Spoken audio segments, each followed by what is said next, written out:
Alright, what's going on? Sorry about the last video that the one I posted that you had asked for. I didn't pay attention to the fact you wanted a long wallet.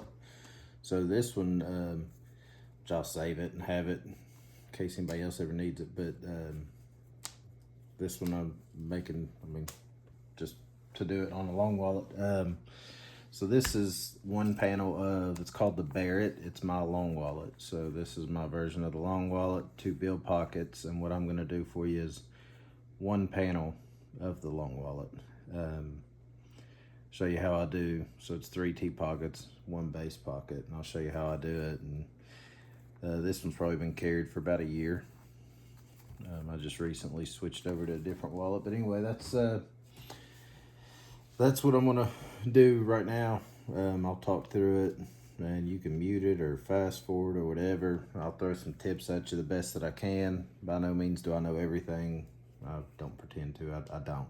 So, let me grab. Let me see what I'm missing here.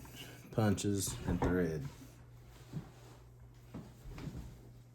I'll try to keep this as short as I can, but try to give you all the information. And this doesn't have a pause and all that and edit like the wrong one. I don't need that anyway. It doesn't have all the functions that TikTok does, so editing will be difficult. You'll probably just get this raw video. So I'll show you 2 pockets, how I do it real quick, and then I'll send it your way. The first thing, the most important thing that I forgot to do initially was burnish the top of the pocket before I installed it. I would get a couple pockets in and then realize that I needed to burnish that. Now that's fresh dye, so that's why that looks like it's a terrible dye job. I'm not saying it's a pro dye job, but it's freshly applied dye and then Tokonol. So bevel and burnish the top of your pocket first.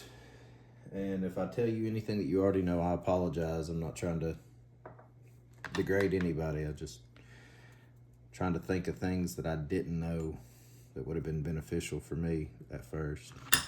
So bump to the bottom, and then keep this pocket loose.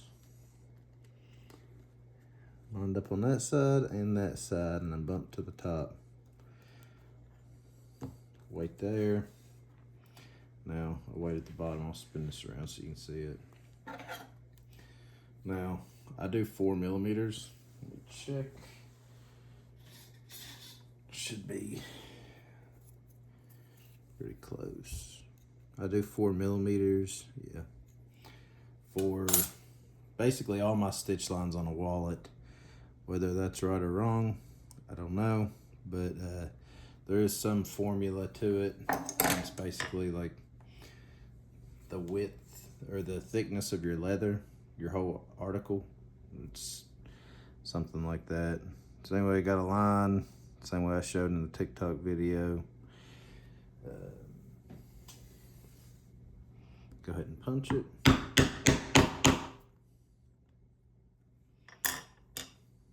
And this interior is goat. It's a little more difficult to work with, but we'll get through it. All right, so holes punched, rough here. If you don't have a rougher, you'd be fine without one, but I just think it adds a little more peace of mind when you glue it up. I gotta grab my glue.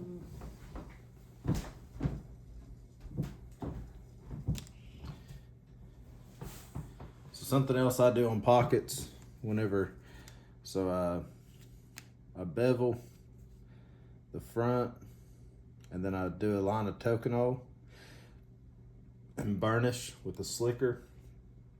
I cheat, I have mine on a Dremel, but a regular slicker or just a standard just wood slicker I use sometimes, but for the most part I go for automated with the Dremel. Anyways, burnish and bevel the top. I bevel both sides of the top, especially this thin leather. You'll get a lip on the inside, and it's easy. Just cut that off. Nice smooth interior. Theoretically, nobody'd ever notice whether you did it or not, especially with some overhang on your card pocket, but I do it. Just somebody will notice at some point. I'd rather it be a little more professional of a job. All right, so glue between the stitch holes and the edge. Nothing crazy. Not a crazy amount of glue. While that tacks up, I'm gonna cut my thread. Again, I typically go for something neutral, or like if I had like a thread that like actually blended, I would use that, but I don't. It's a light brown dye. It's a brown thread.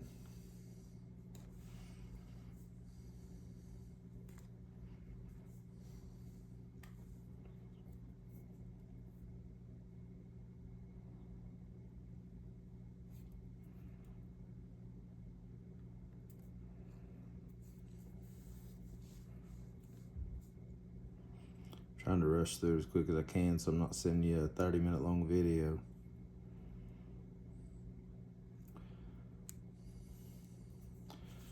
Alright, so roughed, punched, glue, line them up best that you can, check your alignment on your edge, and slide as much as you need to. That's pretty perfect. And double saddle stitch. So again, I do one hole on either side so that that pocket never comes loose. And then some people do 2 back stitches. They would start here and go back and then back through. I don't do that. I start at the end, and then I do get 1 back stitch on the end. So now I've started here and I came back through. Now I'm going to cross. So then you end up with 1 back stitch there on the end, and I do the same thing pretty much on the other end.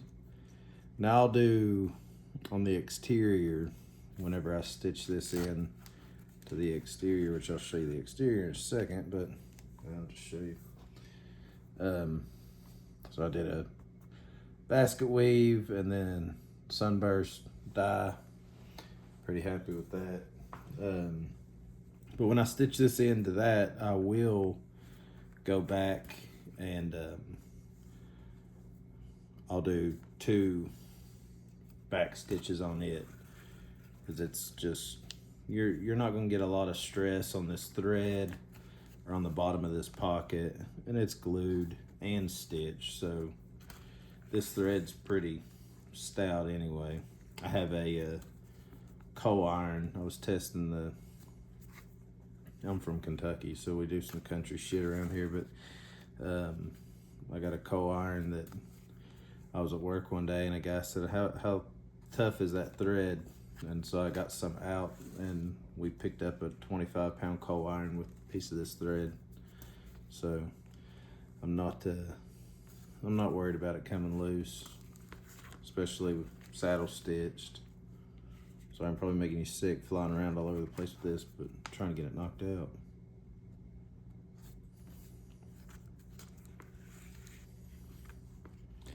Alright, so now that I'm at the end, I come back 1, take this one, back through, and back through again.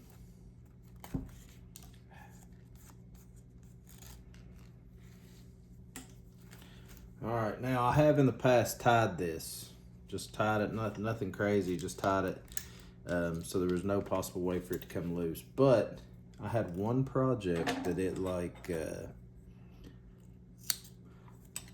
like it showed through. So once I had this exterior pocket here, you could see like a little bump right there. And it wasn't like a heave, it was one little bump. So I quit tying it because that's what caused it. I quit tying it, now I cut it off short. Get it hot where the wax is melted, press it down.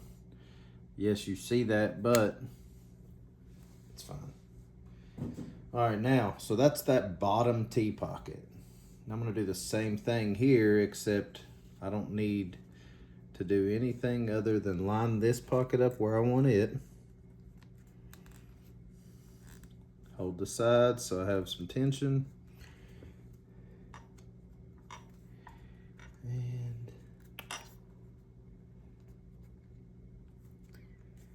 bump it flush. You probably can't see that, hang on. So I hold the sides where I have tension. Take this pocket, slide it down where it's against that pocket. Weight on top. Pull back. I use my heavier weight right here because that leather's trying to roll, and I want that pocket to be stationary. So now this will be a little harder to record, but it's the same process. So 4 millimeters. Trying to let you see now, I can't see. 4 millimeters. One hole, overlap on either end.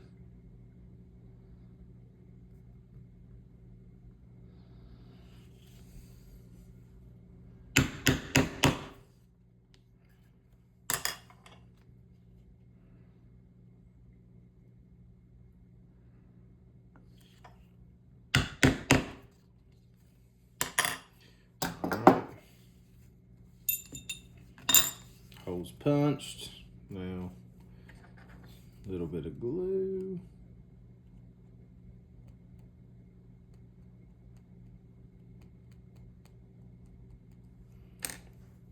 Lay that to the side. Rough.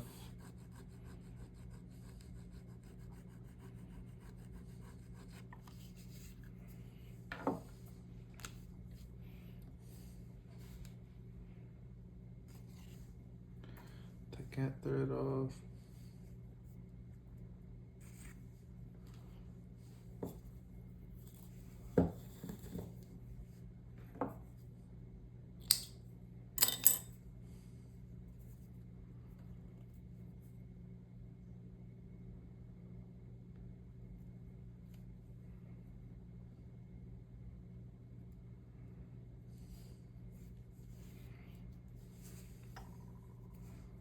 I didn't measure this thread, now it's gonna be too short.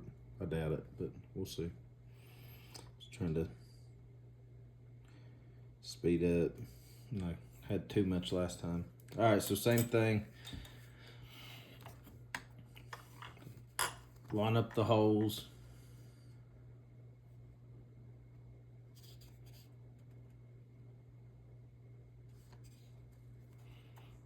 When they're lined up, look at how you're gonna line up on your pocket. I need to come this way. Just a hair. And we're lined up. Holes are lined up. Now stitch that in.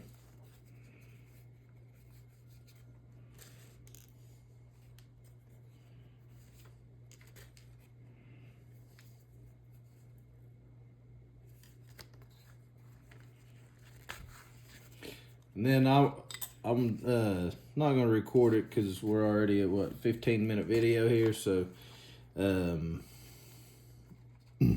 not gonna record that third pocket, but now you see how I do it. And again, just because it's the way I do it doesn't mean it's the only way to do it. It's just what I've found works for me. And I think you said you're self-taught, and that's cool. I am as well, so you'll see there's people out there that swear their way's the only way, and that's just not the case. Your way is never the only way. But So after I stitch this pocket in, I'll stitch the third one in, that top one, and then I'll glue in with the tops of these pockets loose still.